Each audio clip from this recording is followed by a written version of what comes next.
terrain n'existait plus, il était inondé, puisque le roi avait fait ouvrir les vannes de Nieuport, n'est-ce pas? Résultat, on vivait dans la boue.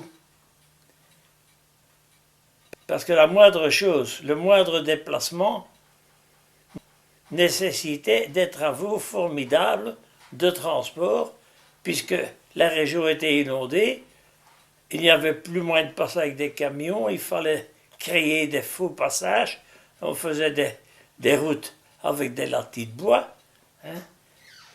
Même des boîtes de conserve servaient à faire des routes, on les enfonçait dans la vase, n'est-ce pas, et ça finissait par former une allée, hein, sur laquelle on pouvait marcher sans avoir les pieds trop mouillés, hein.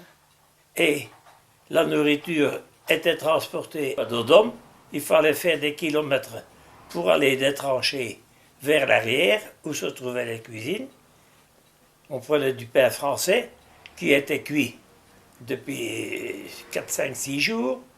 Les croûtes, puisque c'était du pain sans levain, n'est-ce pas?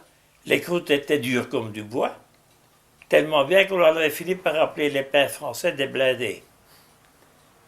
Et quand on allait chercher les pains français, pour se protéger la tête, on attachait un pain de chaque côté de son casque, de façon à ce que si des balles arrivaient, c'était le pain qui encaissait et pas notre cervelle.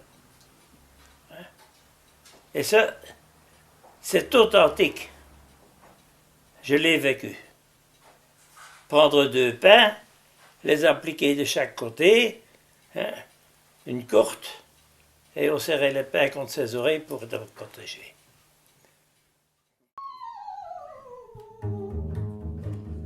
Oh,